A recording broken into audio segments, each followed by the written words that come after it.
Operation തൂഫാൻ അത്യധികം ഊർജ്ജത്തോടുകൂടി സംസ്ഥാനമൊട്ടാകെ നടപ്പാക്കുകയാണ് Kerala police.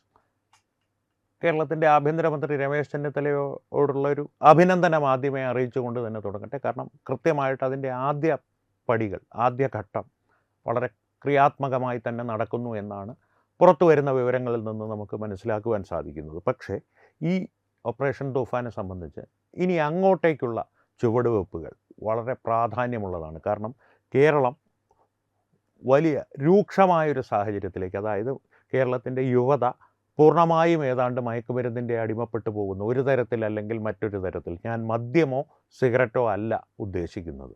ഒരു വിധത്തിൽ ഇപ്പോൾ ഒരു 25 വയസ്സിന് താഴെയുള്ള ചെറുപ്പക്കാരിൽ സാധാരണ പൊതുസമൂഹത്തിൽ ഇറങ്ങി പെരുമാറുന്ന, പഠിച്ച് മറ്റെന്തെങ്കിലും തരത്തിൽ സമൂഹവുമായി അധികം ഇപ്പോൾ വലിയ ബന്ധമില്ലാതെ തൻ്റെ കാര്യം നോക്കി നടക്കുന്ന യുവത ഒരു നല്ലൊരു ശതമാനമുണ്ട്, അത് ഞാൻ മറക്കുന്നില്ല. പക്ഷേ സമൂഹത്തിൽ നടമാടുന്ന ഒരു ഫ്രീക്ക് പയ്യന്മാരെന്ന് മുൻ തലമുറ വിളിച്ചിരുന്ന ഇപ്പോഴത്തെ ജെൻസി പയ്യന്മാരിൽ, യുവതികളിലും ഒരു നല്ലൊരു ശതമാനത്തോട്, അതായത് ഒരു of the top of my head എന്നുള്ള രീതിയിൽ ഒരു കണക്ക് പറഞ്ഞാൽ 5 പേരോട് സംസാരിക്കുമ്പോൾ അവരിൽ 2 പേരെങ്കിലും ഏതെങ്കിലും ഒരു തരത്തിലുള്ള ലഹരി ഒന്ന് പരീക്ഷിച്ച് നോക്കിയിട്ടുണ്ട് എന്നുള്ള സാഹചര്യമെങ്കിലും നിലനിൽക്കുന്നുണ്ട് എന്നുള്ളതാണ് ഞെട്ടിപ്പിക്കുന്നൊരു വസ്തുത. ഇതൊരു കൃത്യമായിട്ട് ഗവേഷണം നടത്തിയിട്ടുള്ളൊരു കണക്കല്ല. പൊതുസമൂഹത്തിൽ ഇടപെട്ട് ആളുകളോട് പരിചയപ്പെട്ടും സംസാരിച്ചും ഒക്കെയുള്ള പരിചയത്തിൻ്റെ പുറത്ത് പറയുന്ന ഒരു കണക്കാണ്, ഒരു ഒഴുക്കൻ മട്ടിലുള്ള കണക്കാണെന്ന് തന്നെ കരുതിക്കുള്ളൂ. ഇതിനെക്കുറിച്ച് വ്യക്തമായ ഗവേഷണങ്ങൾ ചെയ്തിട്ടുള്ള കണക്കുകളുടെ അടിസ്ഥാനത്തിൽ കൂടിയാണ് ഈ ഓപ്പറേഷൻ തൂഫാൻ നടപ്പാക്കിയത്,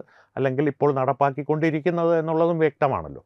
അതുകൊണ്ട് തന്നെ ഇനി അടുത്ത ചുവടുവെപ്പ് ഇതിൽ വളരെ പ്രാധാന്യം അർഹിക്കുന്നൊരു ചുവടുവെപ്പായിരിക്കും ഈ ഓപ്പറേഷൻ തൂഫാനെ സംബന്ധിച്ച്. കാരണം ഇപ്പോൾ ഈ പിടികൂടപ്പെടുന്നതെല്ലാം ഒന്നെങ്കിൽ മയക്കുമരുന്ന് ഉപയോഗിക്കുന്ന ആളുകൾ, അവർക്ക് വിതരണം ചെയ്യുന്ന തെരുവ് കച്ചവടക്കാർ, ഈ സ്ട്രീറ്റ് വെൻഡേഴ്സ് എന്ന് പറയുമല്ലോ, അത്തരത്തിലുള്ള ആളുകളാണ് ഈ പിടിയിലാകുന്നത് മുഴുവൻ. നമ്മുടെ സിനിമാ താരം ഉണ്ണി മുകുന്ദൻ വളരെ ആത്മാർത്ഥമായി പങ്കുവച്ചൊരു വീഡിയോയുടെ പശ്ചാത്തലത്തിലൊക്കെ ഉടനടി കേരള പോലീസ് എടുത്ത നടപടികൾ പ്രശംസനീയം തന്നെയാണ്, ഒരു സംശയവുമില്ല. പക്ഷേ അടുത്ത ചുവടെന്താണ്?